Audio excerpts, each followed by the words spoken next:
Assalamualaikum warahmatullahi wabarakatuh.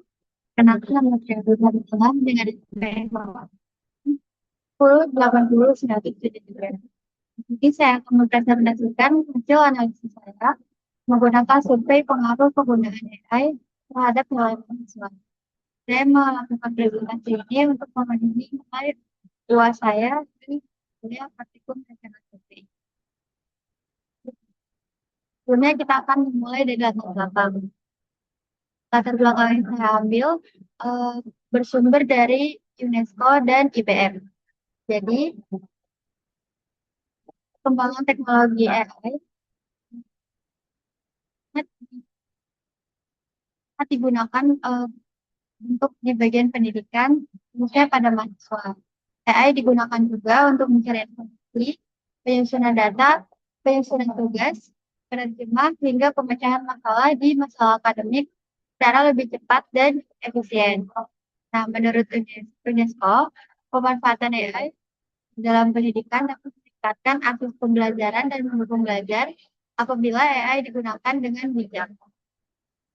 Lalu menurut IBM, di kalangan mahasiswa, penggunaan AI semakin meningkat karena kemudahan akses pada platform berbasis AI. Namun, penggunaan AI juga menimbulkan berbagai pandangan terkait pengaruhnya terhadap terhadap kemampuan belajar dan hasil akademik mahasiswa tersebut.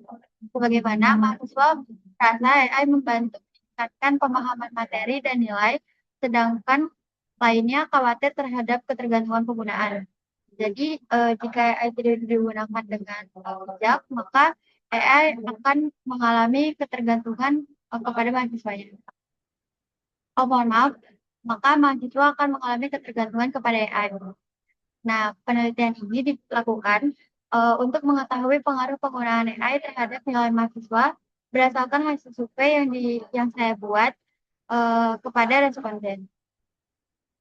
Untuk metode penelitiannya, metodenya menggunakan regresi linear sederhana, menggunakan Gistrom dengan skala 1 sampai 5, yaitu 1 sangat tidak setuju, 2 tidak setuju, 3 netral, 4 setuju, dan 5 sangat setuju.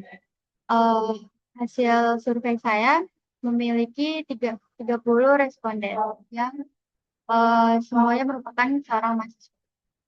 Yang pertama kita akan menjelaskan tentang uji validitas. Nah, di uji validitas terdapat 2 variabel, yaitu pengaruh AI sebagai variabel X dan nilai mahasiswa sebagai variabel Y.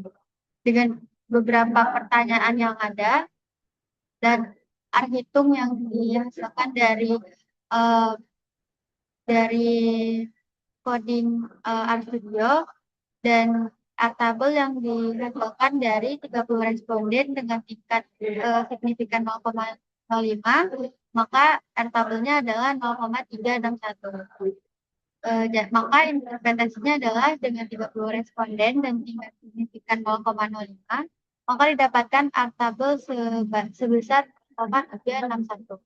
Berdasarkan hasil uji di tabel sampling, di tabel sebelah kiri, tidak ada variabel yang dihilangkan karena semuanya memiliki keterangan valid.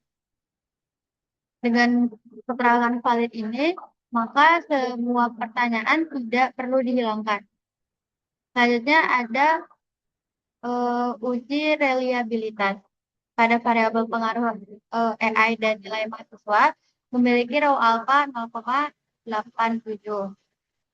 Maka interpretasinya adalah dengan hasil raw alpha 0,87, maka hasil pengujian reliabilitas di atas masuk ke dalam kategori tingkat reliabilitas antara 0,8 hingga 1, yang mengartikan bahwa reliabilitasnya sangat tinggi.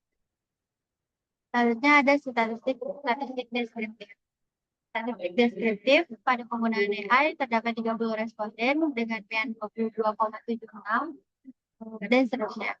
Pada nilai maksimum 30 karena pertanyaan pada penggunaan AI ada 6 pertanyaan dan nilai maksimum pada nilai mahasiswa ada 35 karena pertanyaannya ada 7. Selanjutnya ada statistik inferensial.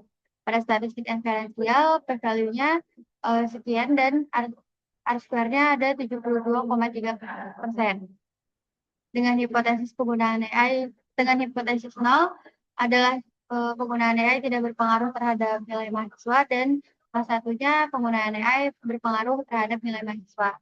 Dengan p-value sekian, maka keputusannya adalah angka 0 karena p-value lebih kecil daripada alfa 0,05. Dan selanjutnya ada scatter plot. Pada gambar scatter plot yang ada, itu gambarnya dari kiri bawah menuju ke kanan atas, yang mengartikan bahwa semakin tinggi penggunaan AI oleh mahasiswa, maka nilai mahasiswa cenderung meningkat.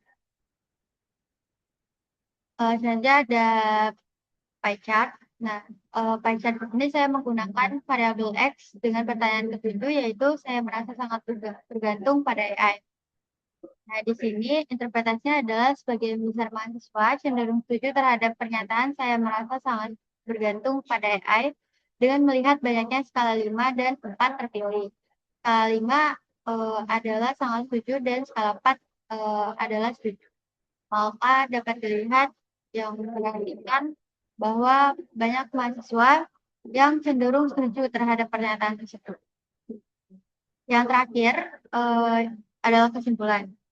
Kesimpulan yang pertama adalah penggunaan AI berpengaruh signifikan terhadap nilai mahasiswa, seperti yang saya jelaskan tadi, dengan hipotesis dengan p-value sekian, maka hasilnya adalah tolak kanal. Jadi kesimpulannya adalah penggunaan AI berpengaruh signifikan terhadap nilai mahasiswa. Kedua, ada kontribusi AI sebesar 72,3%, yang artinya terdapat nilai yang artinya kontribusi AI terhadap mahasiswa itu 72,3% terhadap nilai mahasiswa, sedangkan sisanya atau 27,7% itu dipengaruhi oleh faktor lain. Yang terakhir adalah Hanol ditolak, maka semakin bijak penggunaan AI semakin baik potensi nilai akademik mahasiswa. Sekian presentasi dari saya. Terima kasih. Assalamualaikum warahmatullahi wabarakatuh.